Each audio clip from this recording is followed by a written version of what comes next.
What would you say was your biggest strength as a player? It's interesting. I think I did like learning, actually. I really did like learning about things and how to, and I wasn't afraid of using it in a match. Once I'd started to try and change something, I really enjoyed that, and I wasn't scared of using it in a match. So. And your weakness? My weakness was at the beginning, especially, I was very lazy. You admit it now. But I liked sport. I played all types of sport, but I didn't have that discipline. That I had to learn how to enjoy having discipline, because it was a right pain in the arse to start with. Right. Sorry, and I didn't enjoy it. And Alan was trying to get me to find that, not fun, but the perverse kind of. When you finished, you think, yeah, that was good, and it took me a long time initially to enjoy that. On that note, when you think of a player now on the tour, on the circuit, and you think of a true champion, the first person that comes to my mind, someone who has discipline. It looks like she's enjoying the game, and she's winning obviously a lot. Serena Williams. What comes to your mind when you look at a player of that stature? It's interesting because I know that Serena doesn't particularly like practicing. Oh, okay. She doesn't, and she said herself, "I'm not any good at any other sports." Okay. Right? So, in a perverse way, she loves playing matches. She loves winning, and her character is unbelievable. And you take someone like Sharapova, who has had to work so hard on the sort of mechanics of tennis. Right. And she's not as good an athlete as Serena, who's wonderful at moving and reacting. So for me, Maria has had to work so hard to get every last drop out of herself. Very different, the two of them. And I think tennis is brilliant that you can have that. Right. But, for me, I've always loved Nadal. Yeah.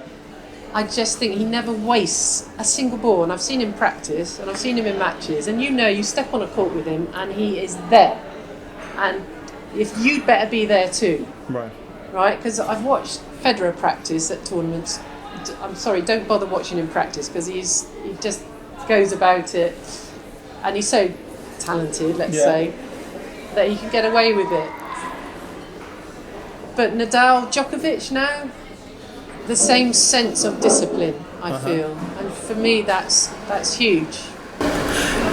Speaking of discipline and the physicality of the game, do you feel it's emphasized too much or not enough? Or do you feel it's as important as a game of tennis? Strength and conditioning now has become a very important part of every sport, and sports science has now revolutionized the game. As the great Alex Ferguson said when he was coaching Manchester United, he thinks that sports science has helped coaches understand the athletes better. Do you agree with that?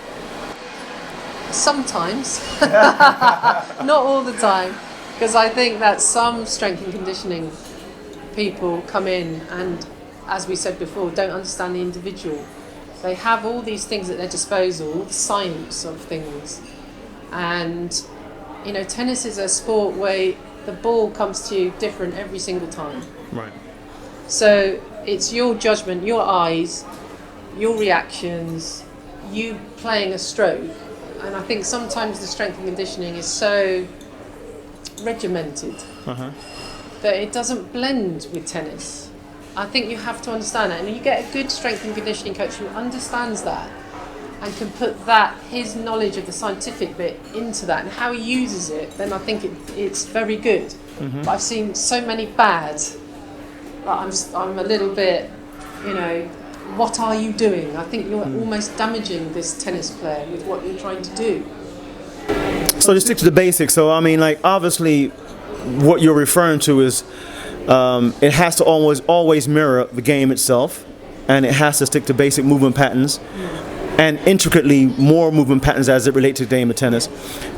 You're obviously referring to the scientific element where it may refer to strength, diet. Is that what you're referring to? Yeah, there's all sorts of that.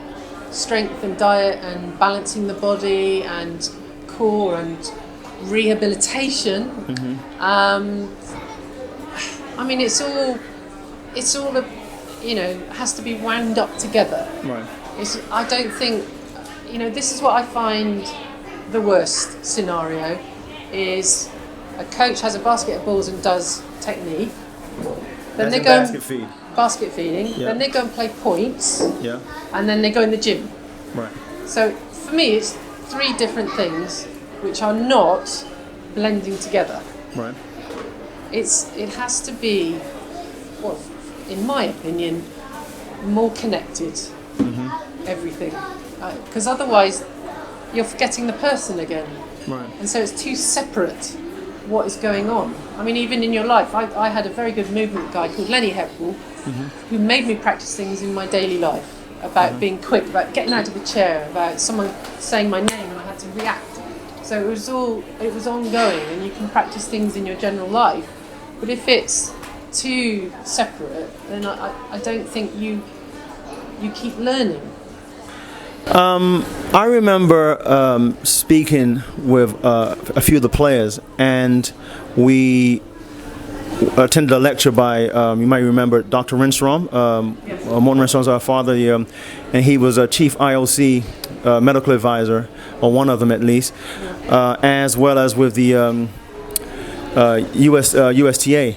He gave me a book one time to read, and he said, in this book, which is about development of a tennis player, the most important chapter in the book, or one of the most important chapters in the book, was the chapter about rest and recovery. Because in his opinion, even on the tour, one of the things that a lot of players suffer from is lack of proper rest or restoration. Do you think burnout, getting back to British tennis, especially on the junior level, as these kids try to progress to the professional level, do you think that's something that the younger kids suffer from? I think that's a very good point, actually, yeah.